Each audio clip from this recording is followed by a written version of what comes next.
All right. So, what I want to do today is cover the next piece of suitability.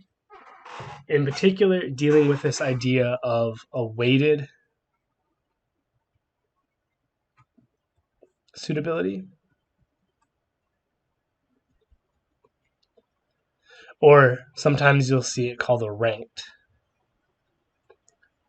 suitability. And so, to tie this into what we talked about last week, when we started with this idea that we had some data that we reclassified into suitability layers.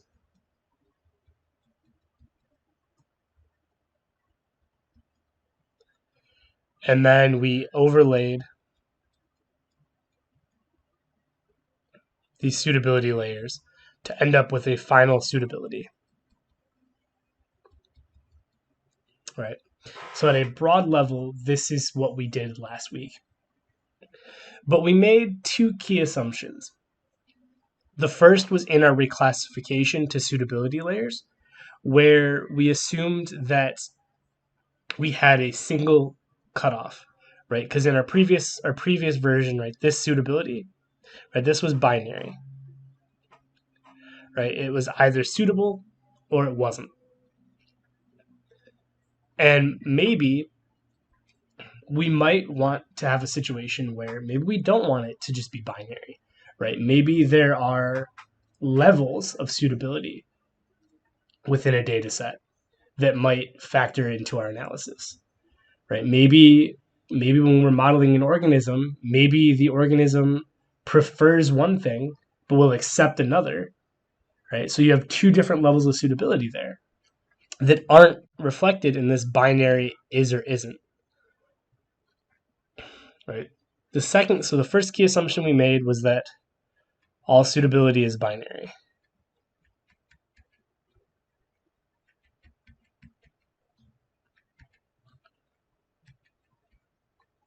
right? Which may not be the case, right? Again, maybe it has something that it prefers and something that it'll accept and something that it refuses, right? Refuses. Right, here's three levels of binary. We have prefers and accepts and refuses instead of just binary. And we can have more than just these three levels. But again, right, this key assumption that we made was that all suitability was binary may not necessarily really reflect what's actually going on. The second assumption that we made in our original concept of suitability was with this overlay here. So whether we were doing vectors with intersect or union, or whether we were doing rasters with the addition with the raster calculator addition, right? The end result of that was that we treated all the layers the same.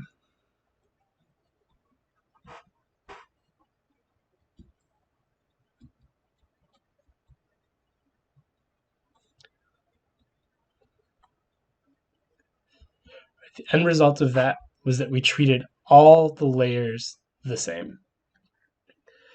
And so you could think of a scenario where this also might not be true, right? We're treating all the layers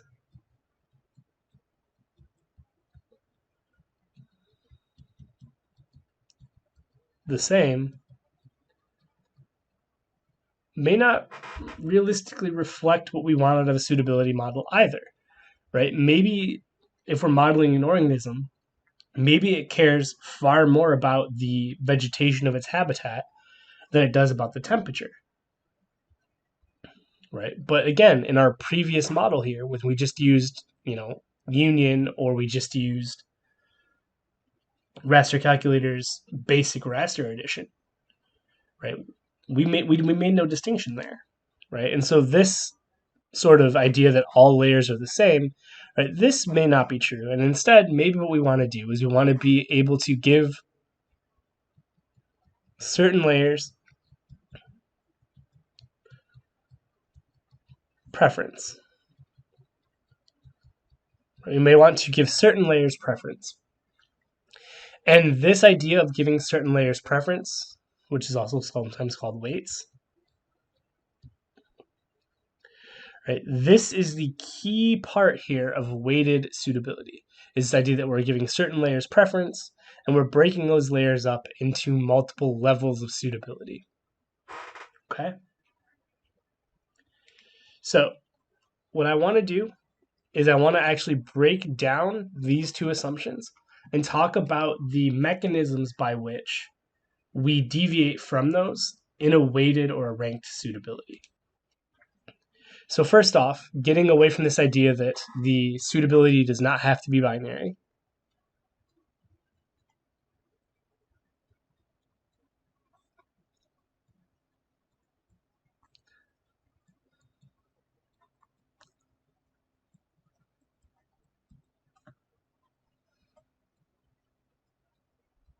Right? Suitability does not have to be binary.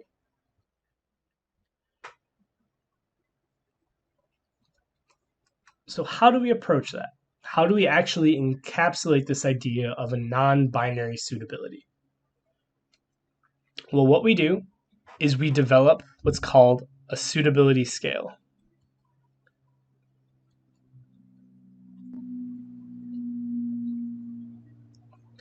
Right? We develop what's called a suitability scale. And what a suitability scale does is it is an integer scale,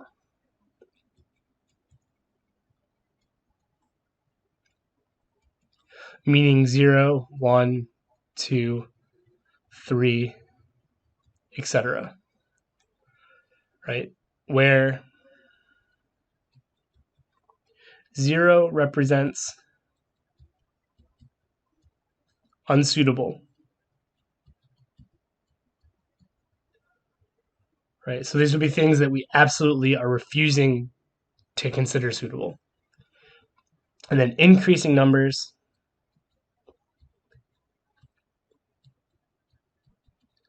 means increasing suitability.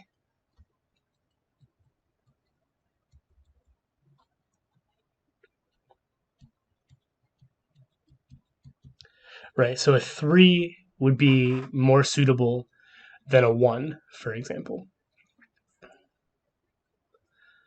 Right? Now,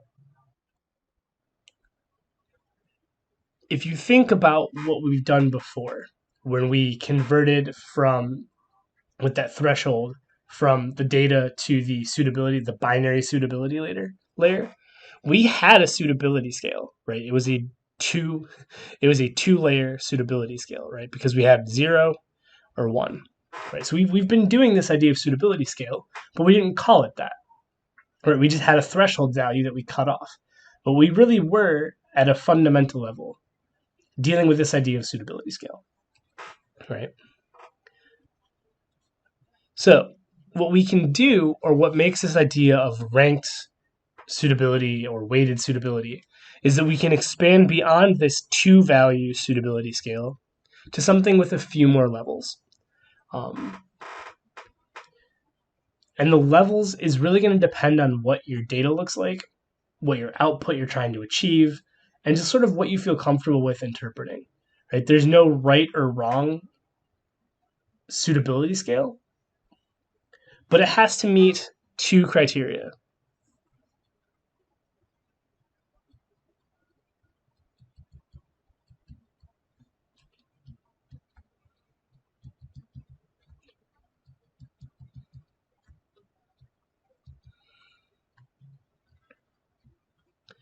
Right? One, we already kind of covered, right? 0 is always unsuitable. Right? And we'll see why that matters and when we start talking about the weighted portion.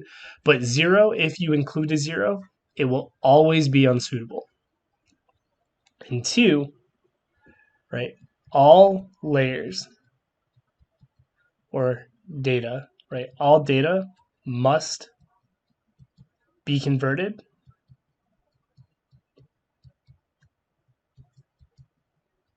to this suitability scale.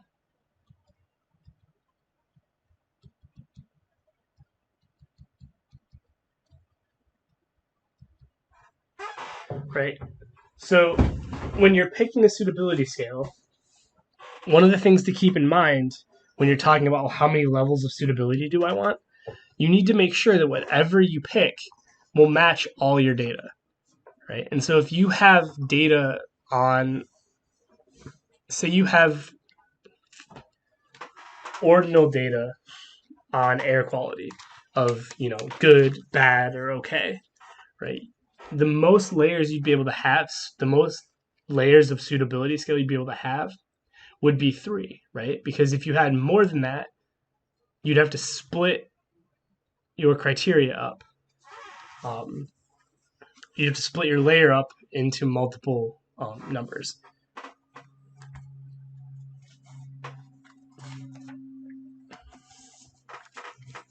Right. So some common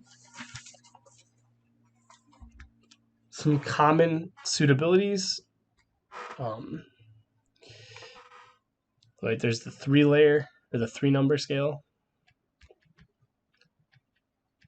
Right. And again, 0 is non-suitable. Right. But then we have 1, 2, and 3.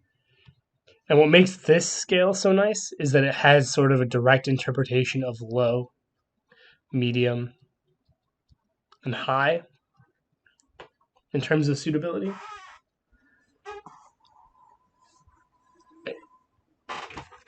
If, for example, we wanted to go the other way and have a 5-level suitability,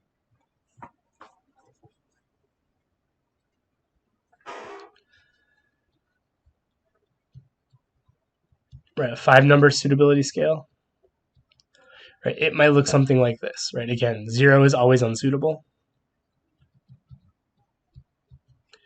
right? But then 1, 2, 3, 4, 5. Right, so this could be something like low, moderately low, medium or moderate, moderately high,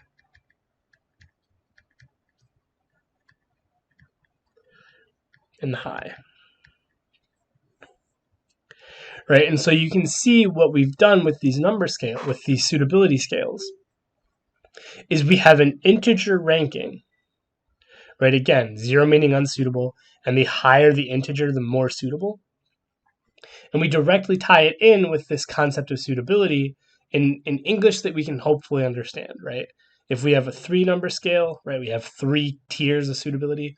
If we have a 5-number suitability scale, right, we have 5 tiers of suitability. And we could have 9 if we wanted to. Right? I'm not going to break down exactly how you would break it down like this, but the concept still applies, right? That you're going to have 0 being unsuitable, and then you're going to have these increasing tiers of suitability, the higher the value. Okay? But this idea that all layers must be converted to this suitability scale. So that means if you decide to do your weighted suitability with a 3-number scale, you have to convert all of your data sets to this 3-number suitability scale.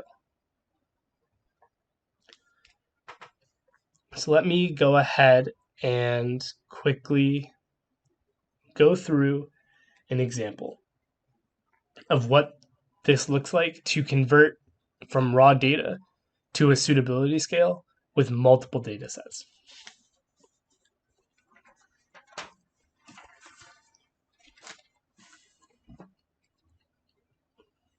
So let's say that we're trying to model the habitat suitability of a mountain lion. Right, so we have a mountain lion, and we have 3 data sets. We have distance from roads,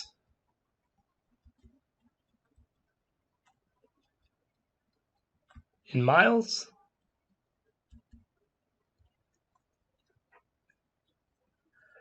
we have the elevation of the underlying terrain, right, in meters, and we have the land cover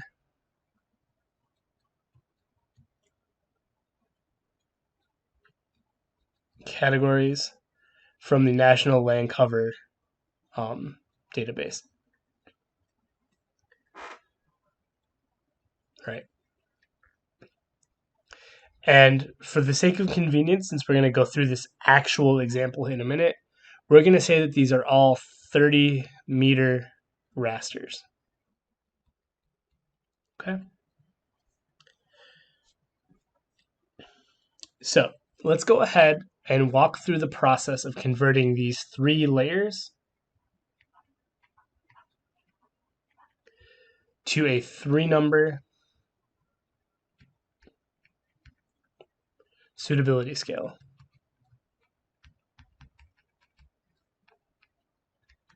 Right. And so again, just to reiterate, for a 3-number suitability scale, we have some values are going to be represented as 0, which is unsuitable.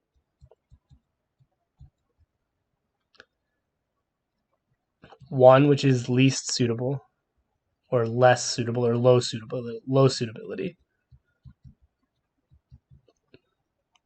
2, which we're going to say is medium.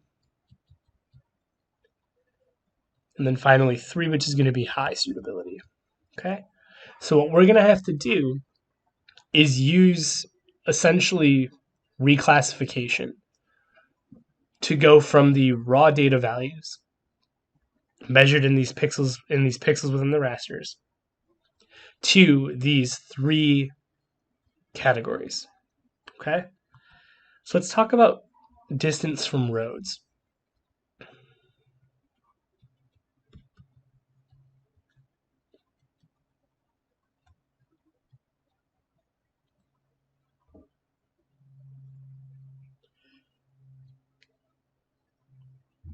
So with distance from roads, what we're going to have happen here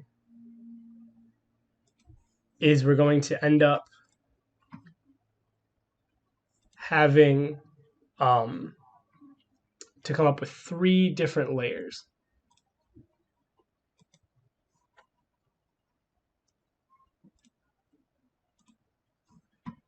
And these layers are going to be set up such that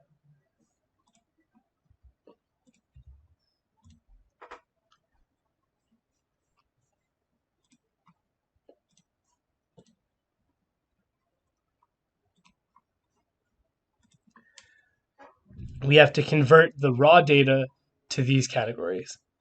So if we think about this, right, for a mountain lion, what type of distance from road is it going to find unsuitable?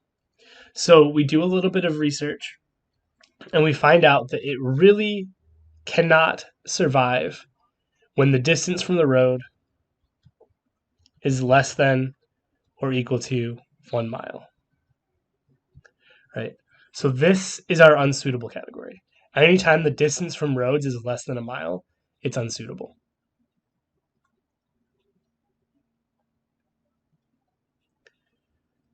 What would it consider low suitability? Well, you read further, you do a little bit more research, and you find that, well, if it's between 1 mile or a little over 1 mile, right, because we included 1 mile here, and 5 miles, right, we've found that it finds this to be tolerable, right? It's not great, but it's tolerable. So this would be low suitability. Right, 2 is going to be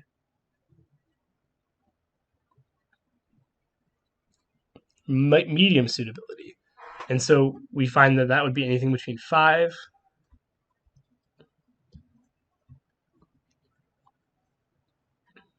and 10.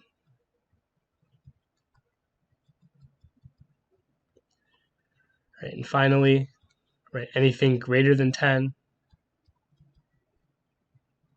is really what it would strongly prefer. Right, so you can see what we've done is we've taken this distance from road measured in miles, and we've broken it down into these four categories.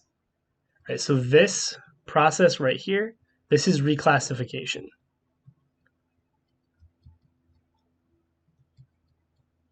Where we take some numeric variable, group them together into a smaller list of categories.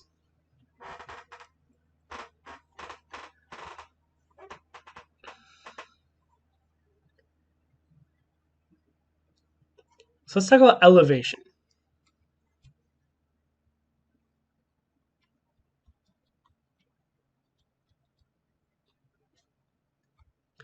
Right, again, one of the key requirements of using a suitability scale is that each variable has to be mapped to the same suitability scale. So that means our elevation is also going to have to be reclassified into 0 for unsuitable, low, medium, and high. Right? And we're going to have to come up with a set of elevation values that are going to meet these demands. Okay?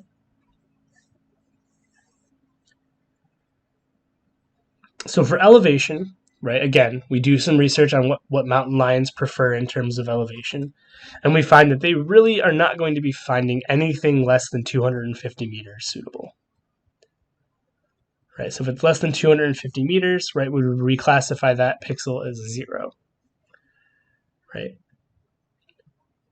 Anything between 250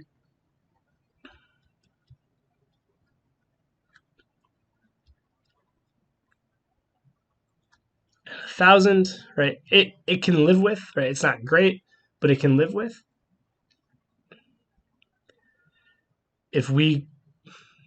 Then anything between 1,000 and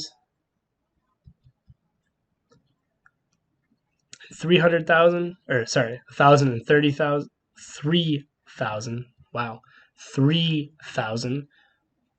It's happy, but it would definitely prefer an elevation, right, greater than 3,000.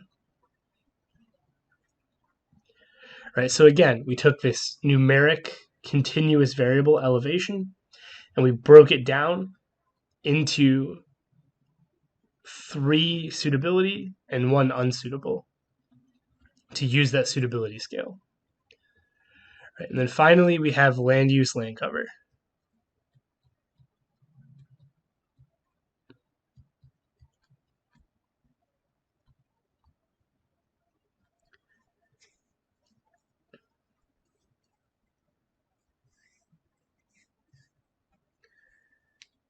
And what we know about the land use, land cover when we look into its history in terms of suitable, in terms of unsuitable, low, medium, and high. Right? I'm gonna drill this every time, right? It has to match the same suitability scale across all the data sets. You have to have the same suitability scale, otherwise this just will not work. Okay. Right. We do a little bit of research and we find that the mountain lion prefers barren habitats, shrub habitats, and herbaceous habitats. Right? These are the things that it strongly prefers. Right? It's okay with forested habitats.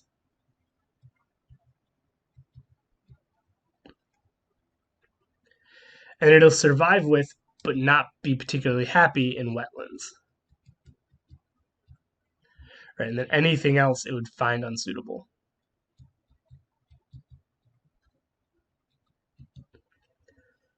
Right? And so in this case, right, these variables were not continuous, right? These were already categorical variables. But what we've done is we've grouped categories together to reduce the number of categories to match our idea of suitability scale. Okay?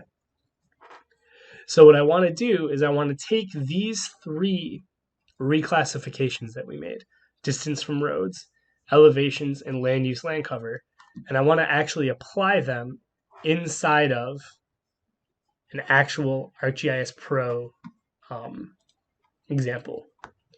So let me switch over to ArcGIS Pro really quick. That we're going to want to do roads distance is we're going to want to pull up the Reclassify tool. So we're going to type in Reclassify Spatial Analyst tool, right? It reclassifies or changes the values in a raster. So if we open that, right, what we'll do is we're going to start with road distance. And we're going to be reclassifying the value. So what we have is we have the ability to set up values. So our start value is going to be the value that we want to start. So if you remember back, our first class was going to be less than a mile. So it would start at 0 and end at 1. And that new value is going to be what we're going to reclassify it to. That's going to be a 0. Right, so it's that first line. If I go back to Paint, right, this is going to be that first line of that table. Right, that 0 less than 1 is unsuitable. Our second line of that was going to be between 1, so I'm going to do 1.1. And the last value of that was going to be 5, right? And we said that was the sort of moderately suitable, so that had a value of 1. And then we're going to do 5.1 to 10, had a value of 2.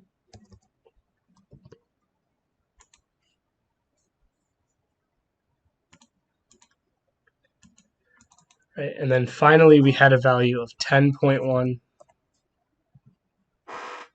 and up. So we have to actually grab the highest value in the data set, 17.893. So we're going to say it to 18. It's going to have a value of 3. Right, and we're going to call this roads reclass.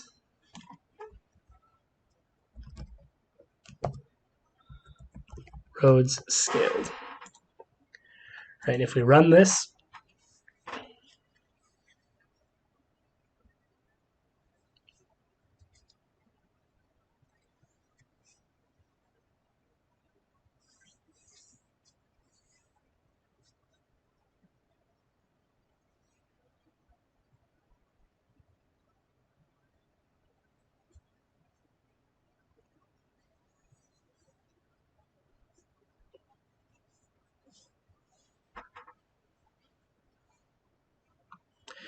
right, you'll see what we ended up getting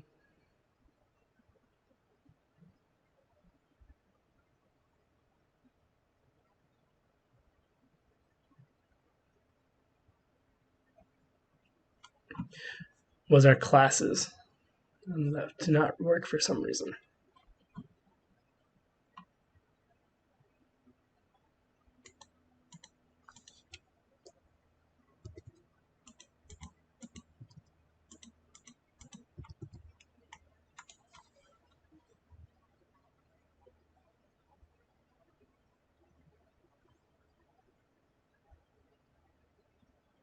There we go. It didn't like the decimals. Right, and so what we got now is we have our 3 outputs, right? 1, 2, and 3 for levels of suitability, and then 0 for the roads, right? And if we turn that off and look at the road distances, right, where this case where black was closer to the roads, you'll see that we actually got what we thought we did, in the sense that the farther from the roads you got, the increasing suitability. Okay. So our next data set we had was elevation.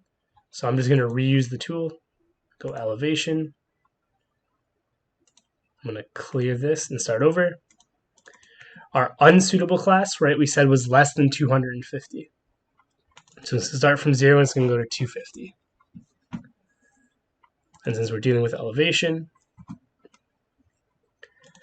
right? Our next one we said was the low level. We said that went from 250 to 1,000. And we said that was going to have a value of 1, right? And then we had 1,000 to 3,000 for 2. And lastly, we had a value of 3,000. And then again, we're going to pull the upper bound here, 4,329.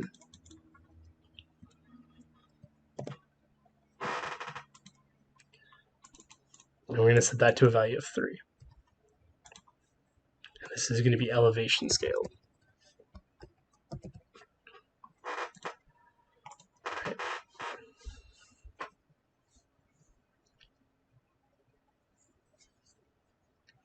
Right, and you can see that once again, right, we've managed to create our new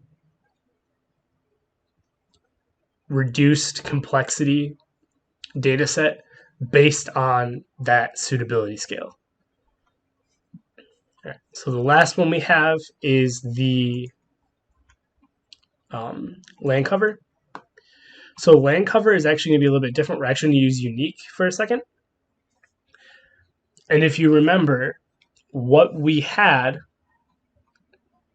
the old values, so knowing nothing else about land cover, what you need to know is that the tens place controls what category it is, and then the ones place are subcategories. And so if you remember back to our lecture part, what we talked about was that it strongly preferred 3 types of categories: herbaceous, shrubland, and barren. So barren is going to be anything with a 3. So this is going to be a 3, right? Because 31 is herbaceous, or is barren. It also preferred shrubland. So shrubland would have been anything with a tens category of 5. So there's only 1. So this is also going to be a 3. And then finally, herbaceous was anything with a 7. So in this case, this is the only 7. So this is going to be a 3 as well. And again, I'm just pulling these from the land use, land cover categories. Okay, so we have our 3 preferred. So what ones is it okay with? Well, it's okay with forest, right? So forest, according to land use, land cover, was anything with a 4. So 41, 42, and 43 are all going to have values of 2 because it's medium suitability, right? This is something that the mountain lion is okay with, but doesn't prefer. And then the acceptable, right? The thing that it says, I'll deal with it if I have to, but I would really rather not, but it's not going to kill me, right? That's going to be wetland, which is anything with a 9 in the tens place. So 90 and 95. And then anything else is going to be a 0, right? Because all the other types of ecosystems, right, it didn't want. So the 20s, right, the 70s, and the 80s, right, those are all going to become 0s. Okay? And this is going to be NLCD scaled, right? So if we run this,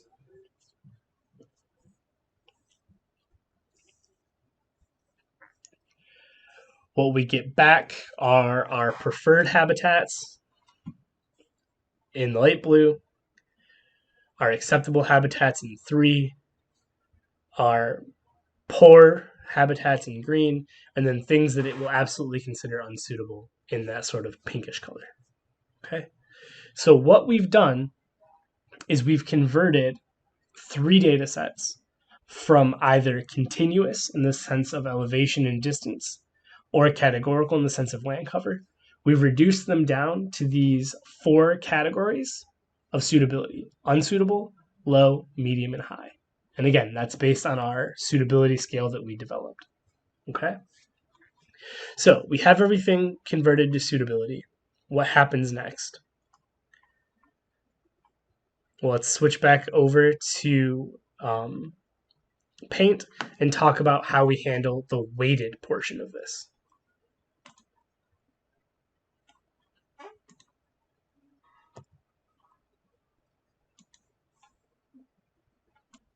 So once we have our suitability scale set up and we've converted everything over from the raw data to that suitability scale, the next thing that we need to do is combine the data sets together. Right? And so if you remember back to our original idea of binary, what we did is we just added the layers up, right? So we had raster 1, raster 2, raster 3, etc. Right? And all we did was we literally went ras 1 plus raster 2 plus raster 3, right? And then our end result had a value between 0 and the number of rasters. Right? And we then said that, hey, any pixel with a value equal to the number of rasters was considered suitable. Anything else was not. Right? If it was less than the number of rasters, it was not suitable. Okay. And that worked well for our binary approach. But this idea of being able to have multiple levels of suitability for each layer means that this model won't work, right? Because we can no longer make this assumption that the number of rasters is suitable. We have to do something a little bit different. And what we're going to do is called a weighted sum.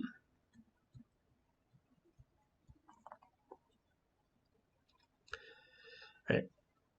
And so the idea here is that we're going to weight each layer with a weight that represents how important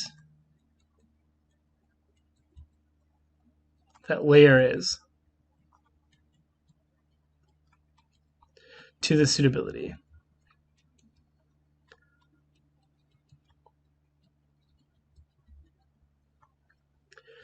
Right? And so these weights have there's sort of two key properties of the weights.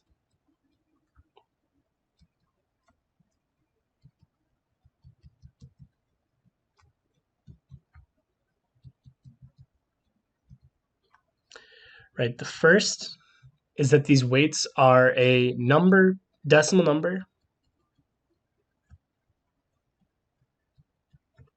right, between 0 and 1. Right, so they can be anything between 0 and 1. They cannot be greater than 1. They cannot be negative. They're between 0 and 1. And 2, if you add all the weights for all the layers,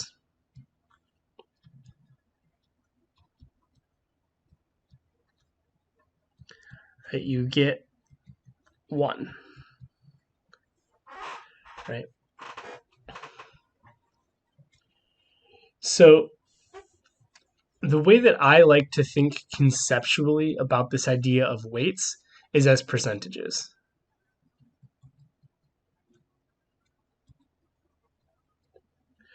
Right? Because 50% can be represented, right? Because these two things are equivalent, as 0.5. Right? And if you constrain percentages to be 100%, then if you assign each layer a percentage, right, and you add them all up, you have to get 100%. So that constrains the first and the second. Okay. So let's go ahead and look at what weights might mean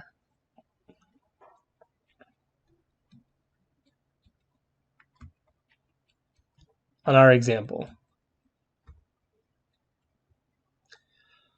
right? So we had 3 layers. We had road distance, we had elevation, and we had the National Land Cover data set, right? NLCD. Right. So weights should come with some sort of justification.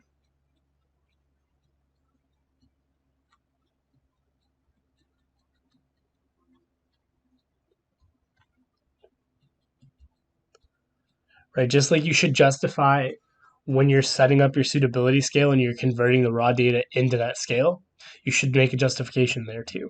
But we should always be justifying these things. So for road dist, right? We look in the literature and we find that of the 3 variables, the one that's most important to our mountain lion is elevation. So we would give that a value of 45%, which is the same as 0.45, right?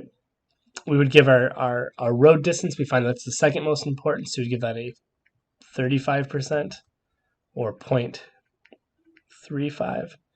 And then our NLCD would get whatever's left over because these have to sum to 1. So it would get a value of 20% or 0.2.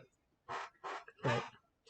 And so once we have our weights, what does the equation actually look like? What do we do with them?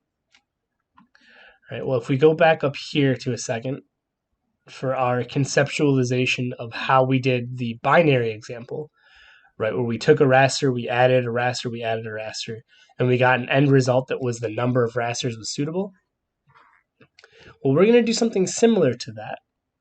What we're going to do generally, right, is we're going to take raster 1 times the weight that we associate with that raster plus raster 2, right, times the weight that we associate with that raster plus raster 3 times the weight that we associate with that raster, and so on and so forth, right? And the end result is going to be our output. Right? And you can imagine stringing together as many of these layers as we have, and for each layer, we have to create a unique weight. Okay? So let's see more specifically what's this going to look like for us. Well, we would have roads, because that's our first layer, times the weight for roads, which we said was 0.2, plus the pixel values for elevation, times 0.45, which was the weight we associate with elevation, plus the land cover, times 0.35, which was the weight that we had for that. And then our end result there, that's going to be our suitability.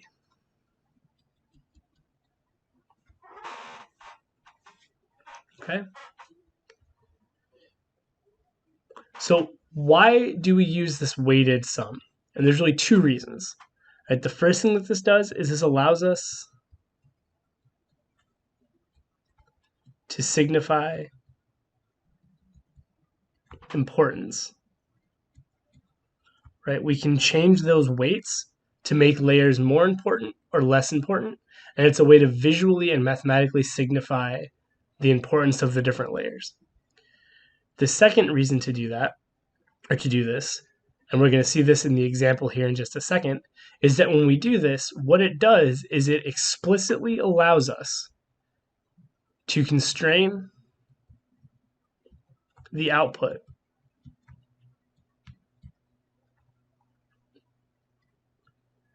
right? It specifically constrains the output to our suitability scale.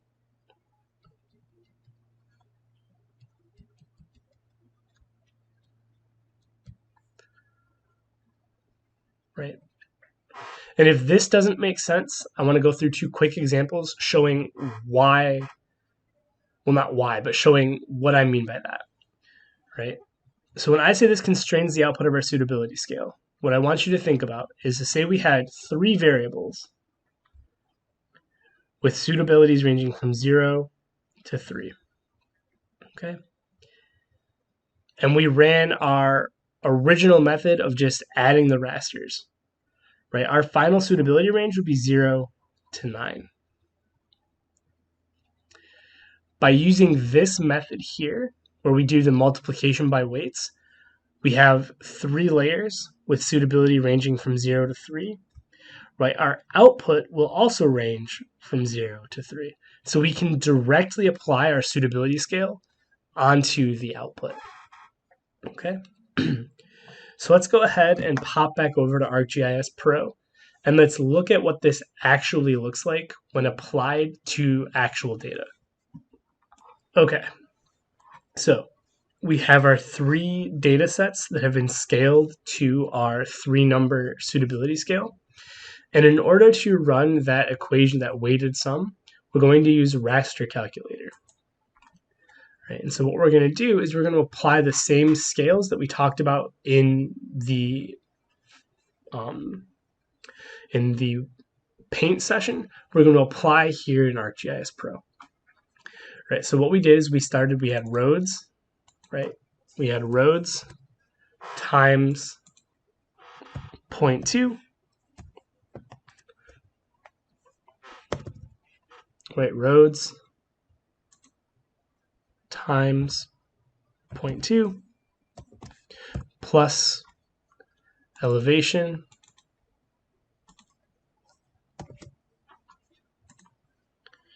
times 0.45 plus land cover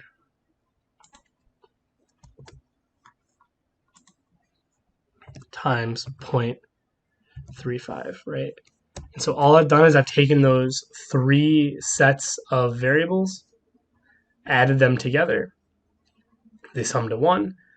Variables times weight plus variable times weight plus variable times weight. And this is going to be scaled suitability. Right, and if I run this,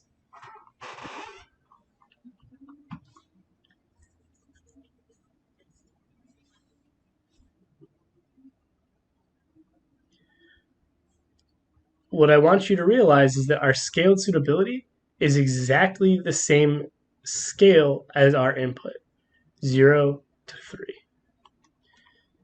So that means we can apply the exact same logic that we had originally set up for our suitability scale onto this weighted sum, right? 0 is unsuitable, 1 is low suitability, 2 is moderate suitability, 3 is high suitability. Now what I want to do really quickly just to prove to you that it actually worked is I want to go to Symbology. And I want to change the Symbology from continuous to discrete.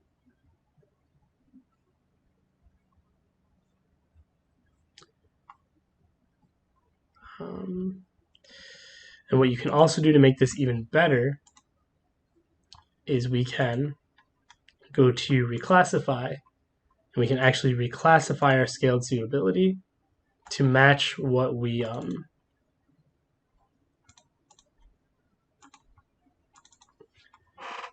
had originally. So we could do a value of 1 to 1,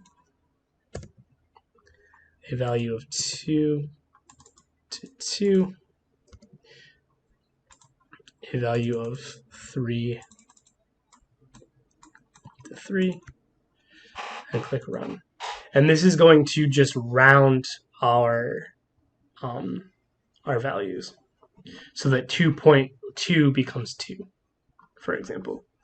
So this takes our original integer suitability scale and maps it onto our result. And you can see here now that anything in dark blue is highly suitable, anything in this red color is moderately suitable, anything in this lighter blue color is kind of suitable, and then anything in green here is not suitable at all. So again, hopefully this idea of weighted sum makes sense, and the way that it interplays with the idea of a suitability scale. And as always, if you have any questions, please reach out. Thank you.